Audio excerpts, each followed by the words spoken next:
So Terry, I noticed this chalkboard with all these numbers on it and the years. What is this talking about? Well, this is to represent the number of bushels of oysters that were coming out of the bay in the different years. So here we're looking at like 1927 through 1929. Well, they were taking like 6 million bushels. This is not one oyster. This is a bushel of oysters out of the bay. And this was continuing and this was going on. And then in 1957... Yeah, I noticed that they're missing a couple of zeros. Yes. Oopsies. 1957, a disease struck the oysters suddenly. It was called MSX. Yeah. And I don't know the big name, but that's the abbreviation for it. And what it did is it doesn't hurt humans. You could eat an oyster, but it killed the oysters. It would That's kill a them. significant decline from 1 million bushels till 10,000 In this time bushels. period, it affected as many as 90% of the oysters died. Wow. So now we have no oysters. The whole town collapsed because not only, suppose you just bought an oyster boat, now you can't make your payments. Suppose you have employees that you have to pay. You can't do it. You can't pay any of your Can't suppliers. go buy your, right. you don't need more baskets. That's right. Because you're not going to be using any more baskets. So all the supporting trades died off as well. But Haskins lab over here, Rutgers, they developed a strain of oyster. They worked very hard and they successfully developed a strain of oyster that is resistant to MSX. And by 1962, like that, looked really good. We're going to have the oysters were going to come back and it's going to be great. Another disease hit, dermo. Dermo is a similar organism, but the oysters are not becoming resistant to it. But it's not as deadly, it's not as widespread. So we're doing better. But you see here, like in these time period where this is what we're looking at here. But now, look what's going on up here. The numbers are getting bigger. The numbers are getting bigger. So now we're getting some oysters out of the bay. It's coming back. Do you think that these bigger numbers indicated the health of the bay, the ability for the oysters to reproduce? Do you think they were overfishing? Yes. And do you think that might have contributed a little bit to the decline? Yes, and a lot of things changed because, like after, say, like 1945 or something like that, the law did change that now people were allowed to go out and tend the oyster grounds by power, with a motor in their boat and run out by power. Okay. So they could, imagine trying to sail. Yeah, get in and out more efficiently. Yes, more quickly. And I don't know if that had something to do with it. I don't know if it was warmer waters or the salinity was different in the water. I don't know what brought the organism in. I guess I don't really know that. There's probably a number of factors, but it was a number of things, and I think overfishing is an important thing that we need to think about. And here at the Bayshore Center, one of the things that we are concerned about is we would like people to understand more about the human impact on the environment. Mm-hmm. And that's very important to us here. And there was a human impact, all these overfishing, right? But then, the human impact of Rutgers and Haskins lab over here, developing new strains of oysters. Now Cape Mesa Oyster Company, they're developing they're doing oystering a whole different way. Next door to the Bayshore Center Bivalve, there's a shed there, and that man is farming oysters. Oh, wow. He's got a floating house out there, and it's like a oyster nursery, and they're farming oysters. So oysters are being raised a different way, so that is a difference. And humans can destroy the environment, but humans can also mindfully make changes to protect the environment and to help things going forward. And if we get more oysters in the water, they filter so much pollutants out of the water that you are then getting cleaner water for all of New Jersey, really. And they do a great job at that. So it's important to keep their populations healthy. Yes. To kind of mitigate, there's a word you're going to have to look up, kids, the effects of our polluting the water. So, yes. And that's being environmentally minded and concerned and aware and mindful is also one of the missions of my life. So it's great that you guys are helping the kids understand what this means so that they grow into perhaps more responsible adults. in the Well, choices little that they changes, make, yes. little changes, not preaching to them necessarily, but just arming them with information so that they can help live a more sustainable life. Like a reusable a water kinder bottle life, instead exactly. Of a reusable lunch box. That's right. Instead of washing Plastic the container bags instead or of throwing away a something. bag. Exactly. Just different things like that, or they're small things, but if we all start doing them, and we do have here an activity called shell bagging. So we have a pile of shells out here, and we have the mechanism for the kids to be able to load these bags, these mesh bags with shells. These are then put out into the bay to make a reef, which causes a place for baby oysters to grow and be that's safe and be wonderful. healthy. And then we get more oysters. So little by little, we are trying to raise awareness of the water quality and how oysters contribute to that. And hey, if we get more oysters in the bay, it's going to help the economy. That's right. So that's all kind of down the interconnected. road. It's kind of, yeah, right. but we're I think committed here it's to. important to have the kids to know the interconnectivity of everything in nature, so that they can understand. Yes. And one grown-ups. thing. One thing affects another, and if you do this, that's going to happen. So it's not just all piecemeal stuff. Yes. It all happens as a big cycle. And when I was taking the cruise on the Mirwald about a month ago, Captain Josh was talking about the ecology of the part of the river that we were on, how important it is, and Yes. that's a wonderful thing for the kids to learn also, and for the adults, of course. Yes, to even learn. grown-ups, and then also Grown-ups, we can if we still all learn. just, we like to challenge when we have students to be able to come, that challenge them. Make a choice, make a decision today. One little thing you can do differently. Get a reusable water bottle. That's just right. little things. Bring stop reusable using bags straws.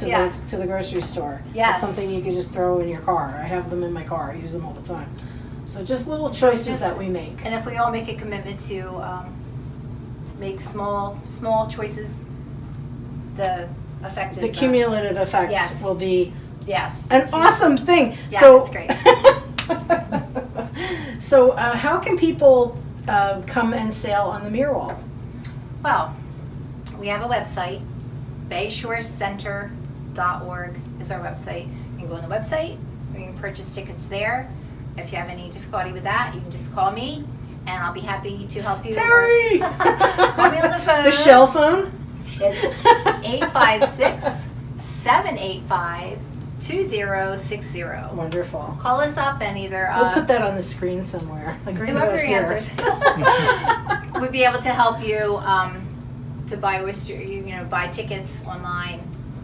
We're sailing through the rest of September, Thursday through Sunday, and we are going to make every effort to continue sailing into October. Oh, that's great. It's a beautiful month for sailing. Yes, it And is. you also have some place where somebody can come and make and fill their bellies with some yummy stuff. Yes, the Oyster Cracker Cafe, open Thursday through Sunday, 12 noon to 7. Yeah. And if you sail on the Mirwald and order your food before you go sailing, you get a 10% discount on your cafe Wow. order. Woo! Woohoo! So, and also if you do buy a ticket to sail on the Mirwald, it includes a free self-guided tour of the museum. So you can come all through the museum, you can read all the panels, you can see all these lovely things.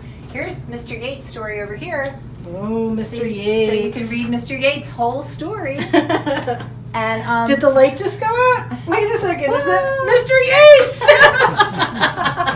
Yates? So you never know, but and the ticket price includes a free self-guided tour, so that way to get more people to come through the museum, so we can all work together Yeah. to increase the awareness of the human impact on the environment, which is our mission here at the Bayshore Center at Bivalve.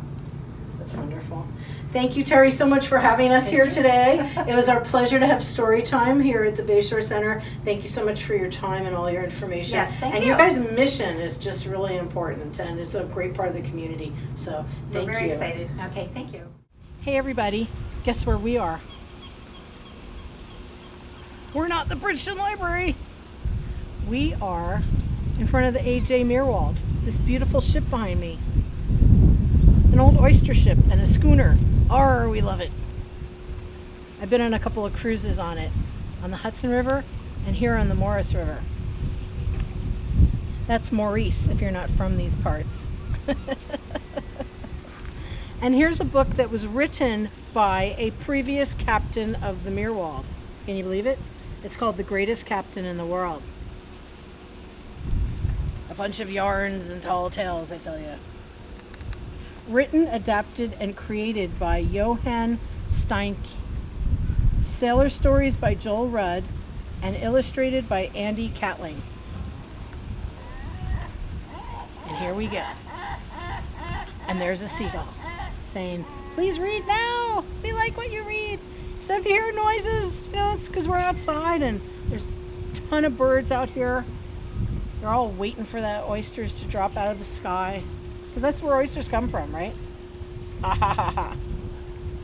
In a town by the shore, near a seaside store, a family from the country walked by. The parents wished to shop, as the children did stop to stare at the masts in the sky. Dad said, "Go along, we won't be long, and let us know when you're through, and don't trust the seamen for the yarns they're a-weavin', for none of their stories are true." Arr. So they raced to a ship, just back from a trip, all tied to a great big dock. When they spied an old sailor trying to be a tailor as he sewed up the end of his sock.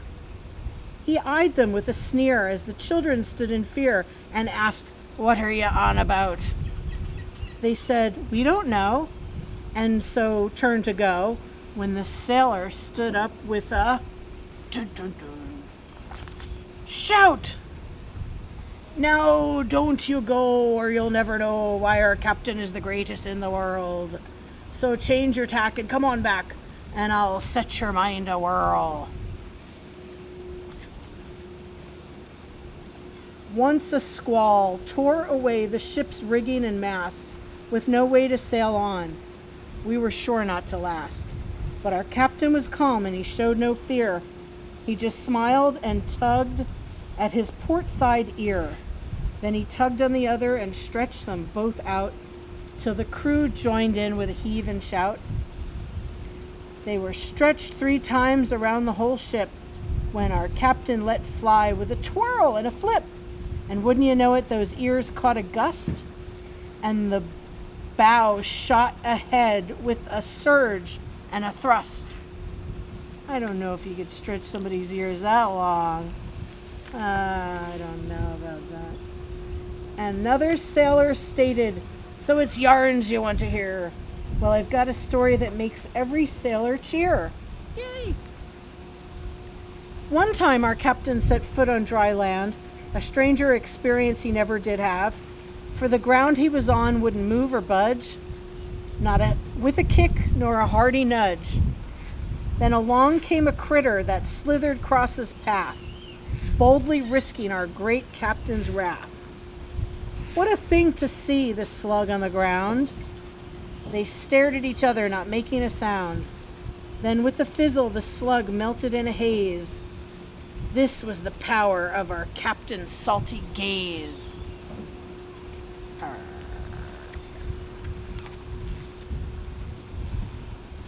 Down came a shipmate trying to stop the other two.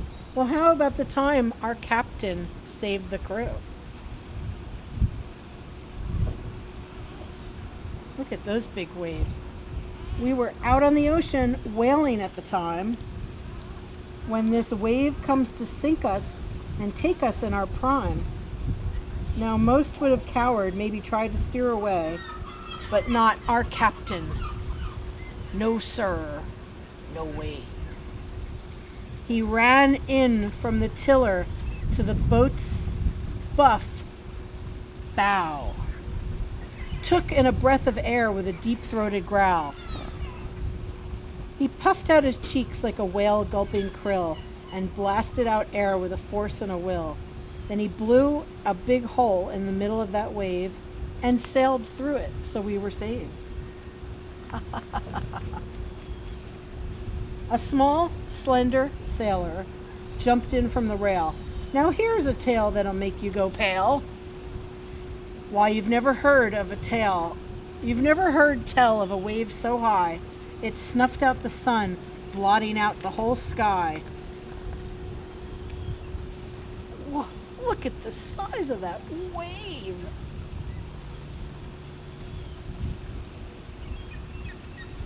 It's a little scary. It's a lot scary. The ocean is a powerful critter. The captain called out, "Batten down the hatches. Below decks, crew, and secure those latches." With that, he raced to the ship's starboard side, yanked the anchor off the rail, and took a big dive. What a brave captain. In the log, he pulled down the ship, swimming under the wave. When we got back to the surface, we knew we were saved. See what he did? He took the ship under. In the log, he later wrote, "Wave headed our direction, but now steering true after a slight course correction." That sounds like a yarn to me. Another tar appeared who was tall and big around. "I got a story that will knock you to the ground. We once saw a flag with a skull and crossbones white, flying from a ship that was looking for a fight. The pirates were coming for gold to plunder, shooting at our boat to split her asunder. They wanted us all to reach for the sky, but our captain didn't care. He was staring at a fly. He snapped up that pest with his fathom-long tongue. Then he spat it at the pirates just for fun. The fly shot into their ship so rotten, it blasted clean through and sank her to the bottom." There's another tall tale for you, I tell you. Aye, matey. Another sailor showed, shouldering a gun. The story's not through, it's only just begun. On a blood-red dawn, we saw a pirate fleet, hundreds of ships in rows, so neat. Now it was certain we were all going to die when our captain uncrinkled his one crinkly eye. The pirates just stared in true disbelief. The colors in that eye gave them such grief. A prettier sight they never would see. No treasure in the world could give them more glee. They say they stayed forever in their den, never yearning for jewels nor gold again.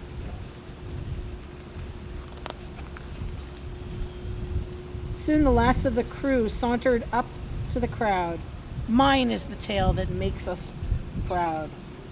Our captain would lower his boat in the morning, put his thumb in the water without any warning.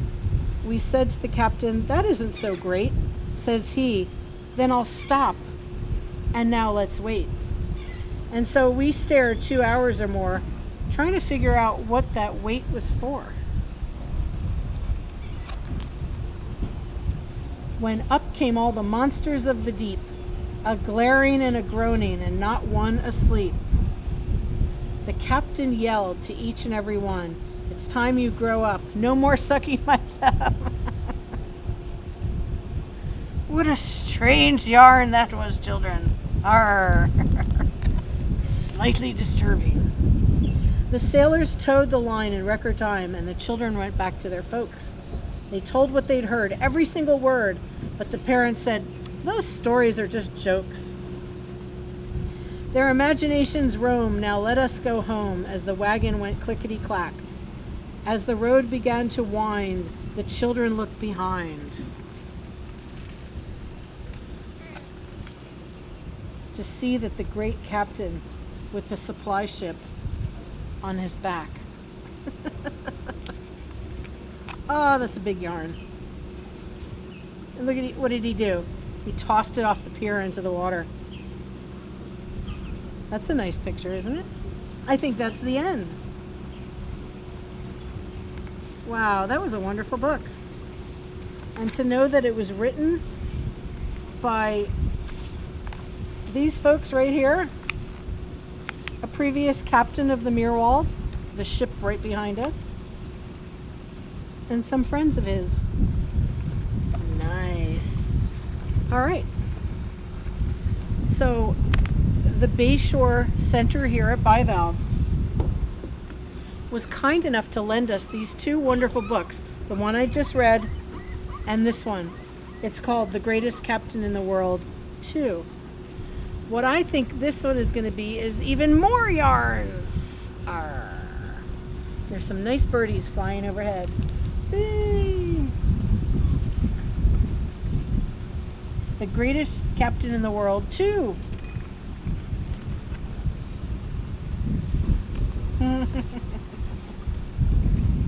And this book is by Johann Steinke and Joel Rudd, and illustrations by Andy Catling. So here we go. You ready? On a ship far away. Look at that stormy night at sea. From any quiet, calm bay was a family headed for a new home. They were huddled close together and worried for the weather, and the planks began to shake and groan. Whoa! It's scary being on a ship sometimes. No need to worry, said the bosun in no hurry. She's strong and tight like a drum. Our captain's been through worse without uttering a curse. She's the finest captain as they come. So don't mind the gale and listen to my tale. It's as true as any could be. Just get some rest, for our captain's the best. She's the greatest in the world, you'll see. How the wind was howling that dreadful night. Every anchor out, the ropes bar tight. A looming lee shore meant over demise. When our captain pulled her earring, and which twinkled before our eyes. She laid it on the deck, making sure it wouldn't roll, but we couldn't lift it up without a single sailor's pull. What does her earring look like to you? It looks like an anchor to me. Do you know what an anchor is? It's something that the ship drops when it wants to stop so it doesn't keep on floating away. So we all teamed up, but still it held fast. Then we rigged all the tackles, and the earring moved at last. We lowered it to the bottom. Those ropes took a strain, and the ship stopped dragging in the cold pelting rain. See, there's the ship if you're looking up at the surface of the water, and there's the anchor. Pretty good story, said a sailor with a sneeze, but here's one that'll make your blood freeze. Ow, no! We raced to the sails. Oh wait, hold on, I skipped a part. Oh no. Just once our captain took horribly ill. The only cure was some rest and a pill. Then came an iceberg 3 miles high, coming ever closer as it filled up the sky. We raced to the sails and lowered the boats. We sea-stowed the deck and tied up the goats. The goats? Our captain came out and saw this sight. Our heart warmed with pride and how we dealt with our plight. Her heart's glow got so hot, the tar began to drip. She melted that iceberg and saved the ship. Nah, likely tale. The sailmaker looked up from his needle and palm. Now listen to my tale and try to stay calm. Saw it from aloft, no time to turn away. We rammed into a reef, and we were clearly there to stay. We tried our very hardest to lighten the boat, but still it was sure she wasn't gonna float.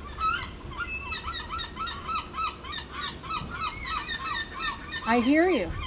Our captain gathered sails, had us sew them all together. She hung them overhead as if to hide us from the weather. We did as she bid, though it seemed like a joke. She went to the stove and gave the coals a poke. What? She turned her sails into a balloon? The galley smoke rose, filled those sails like a balloon, and the ship took to the skies, flying higher than the moon. A sailor from above shook off her coat below. The next part of the story has a really nice flow. We were flying around as people tend to do when a mountain spewing lava burst from the ocean blue. Molten rocks flew past and tore through the sails. Our ship fell to the water, splashing up her rails. The rocks would sink us, at least the end would not be dull. And the captain told the gunner to blast through the hull. Blast through the hull. Arr. She ran to the pumps, flashing us a grin, then quickly started pumping as the water rushed in. She steamed up that water high overhead and sprayed down the volcano till its fires were dead. Wow, that was a great idea. This captain is so resourceful.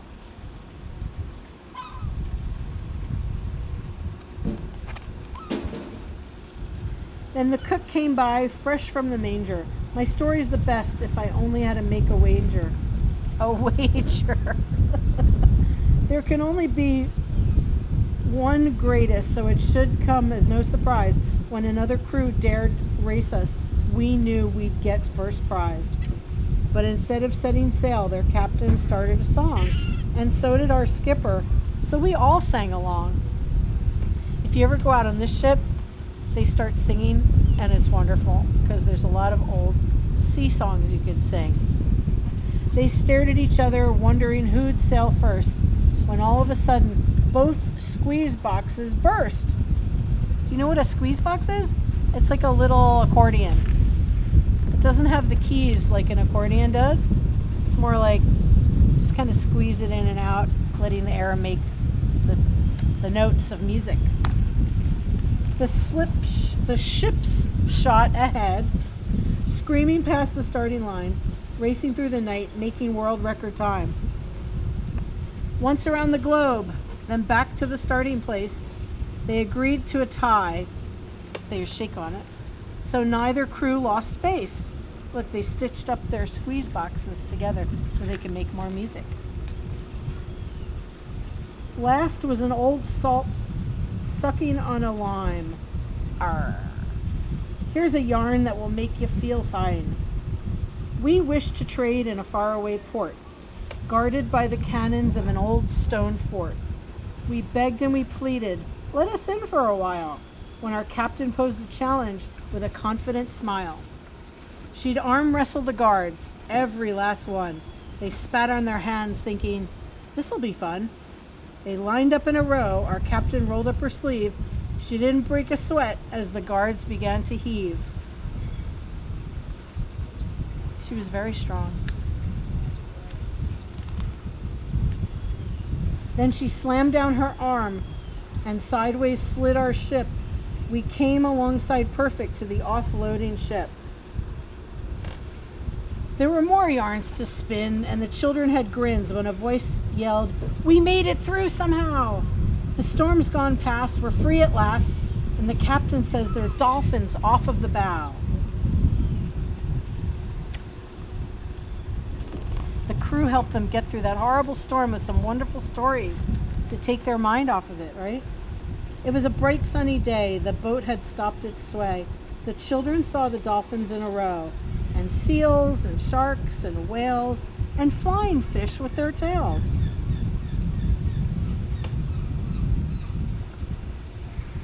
Flying fish.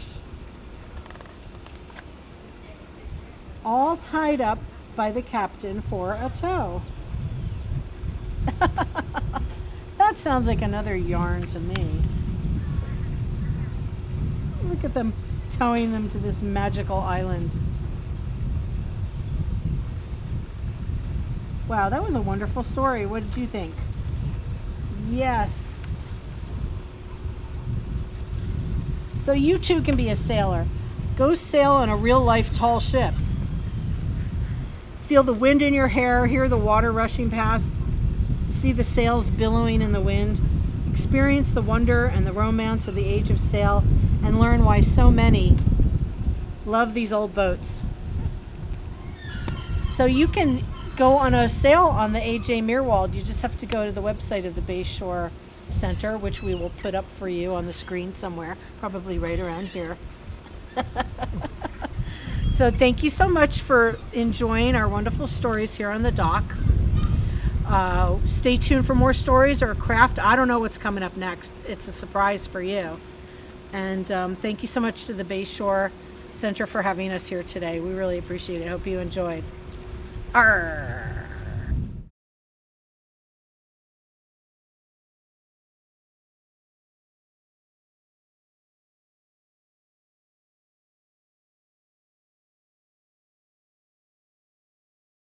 Hey everybody, welcome back to crafting. I hope you enjoyed one of the segments of Bayshore. Wasn't that exciting? Hanging out, looking at that museum and those ships. Yes, the Mirwald. So today what we're going to do is I'm going to make a paper origami boat. Woohoo, look how exciting. I did this one at home. It's called the Miss Adaria. You can name all your boats after me because you know you want to. Or you can even do it out of scrap paper. See what I did? It's very easy. So get your piece of paper. First thing you want to do is fold it up. Make sure that your corners and everything is aligned, and you really want to smooth these lines out. All right, then you're going to fold it over so that it looks like a book. See how it looks like a book? Then you're going to take one corner, fold it up. Take the other corner, fold it up so that it matches perfectly and that there's no room in between. So, see if I could do that. Looking good over there. And then always smooth down your edges. You can use the edge of your finger, or you can even use something like the bottom of the glue just to really get a good sharp seam on the paper. Okay, you with me so far? Wonderful. We're going to turn it like this for a second because what we're going to do is we're going to flip up one of the sides just like that. And again, do the other side. Hey, look, there's Elmo. And align those so that they're matching as best as you can on the top. Yes. Now here's the tricky bit. You're going to turn it like this. Then what you're going to do is you're going to open it up. You see that? What I did? So I went like that, and then I open it up and tuck in the sides of these papers. And after you open it up, you're going to close it again. So it went from this to that. Did you get that? Make sure that all of your folds are as flat as possible. Now, I turned it over, and then you're going to go like that so that the middle meets the top on one side to make a triangle. And you're going to go like this again. After you make your triangle, you're going to open it up again and go like that and flatten it out. And then you're going to take these two tops and open it up. And there's your boat. There's your sail. And there's your boat. And to get it to be flat, flatten this part out. Flatten that part out. And there's your boat. Now, do you want to see if it floats? I do. So here we're going to bring in our Delaware Bay, and we're going to launch it.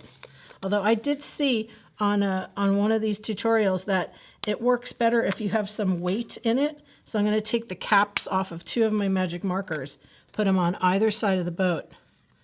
And look at that. Woohoo! I don't know if I'd want to go to sea in that boat, but it is floating. Yay! Thank you so much. Hope you get out on the water, and thank you so much for enjoying our crafts with Miss Adaria, and hope you enjoyed the Bayshore Center. What do you think, mateys? I don't know. She's a fair ship, but I don't know if I want to ride on her.